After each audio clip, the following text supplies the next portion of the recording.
muling pumirma ng kontrata bilang brand ambassador ng Ekran Deluxe si Marian Rivera.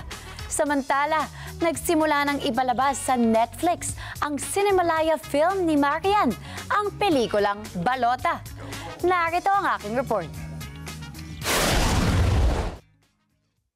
Iba ang ganda ni Marian Rivera sa kanyang short hair at very classy na white outfit sa renewal ng kanyang kontrata kasama si Miss Anne Magkawas para sa Ekran Deluxe Silicone Sunscreen Gel. Present sa contract signing si Miss Anna Magkawas na businesswoman at founder ng Lux Beauty and Wellness Group. Kasama ang head at CEO ng Triple na si Direk Michael B. Tuviera, ang COO-CFO na si Mr. Jojo O'Connor at ang Head of Operations at Sales na si Miss Jackie L. Cara. Nangyari ang nasabing contract signing sa Makati City. Ibinalita ni Magkawas na umabot na sa 100,000 units ang sale ng kanilang Ekran Deluxe simula nung kunin nilang brand ambassador si Marian. At hindi lang dito sa Pilipinas mabenta ang produkto, kundi maging sa abroad ay may mga distributor sila at mabibili rin ito sa mga Pinoy stores doon. French word for screen. So, ibig sabihin, once na nalagay natin yung ekran sa face natin, siya na yung nag-i-screen sa UVA and UVB. And sabi ko nga, palagi ko sinasabi yan sa mga postings ko, kahit po nasa loob tayo ng bahay, kailangan naka-sunscreen tayo, kailangan gumagamit tayo. Because UV rays, minsan tumatagos din po yan sa mga bintana natin. Galing sa mga gadgets natin, yung blue light. So ayan din ay nakakadagdag din sa premature signs of aging. Siyempre ayaw natin na lumabas kaagad yung mga wrinkles, di ba? Yung mga spots, freckles. So isa sa ekran sa nakakatulong, lalo na kung magbababad kayo sa ilalim ng araw. Ekran ay French word para sa screen dahil may kinalaman nga ito sa sunscreen na nagiging protection laban sa init ng araw at mga liwanag kahit nasa indoor.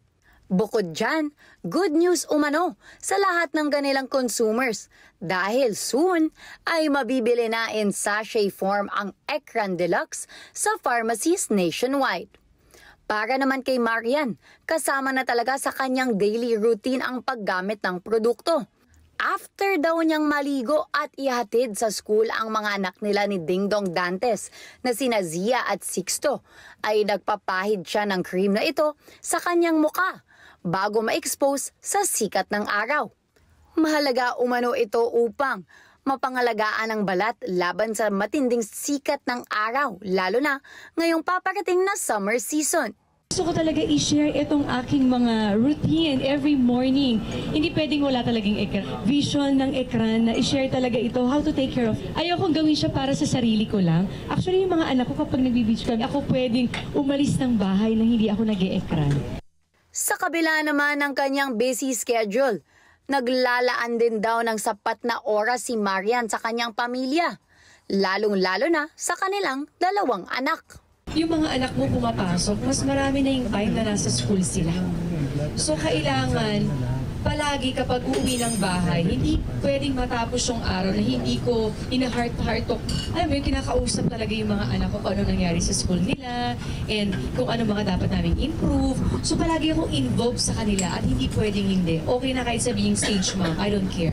Andun ako sa puprotektahan ko yung anak ko hanggang kaya ko at maitutuwid ko kung anong nakikita kong hindi ko. Basta every night, hindi pwedeng hindi kami nag-uusap ng mga anak ko.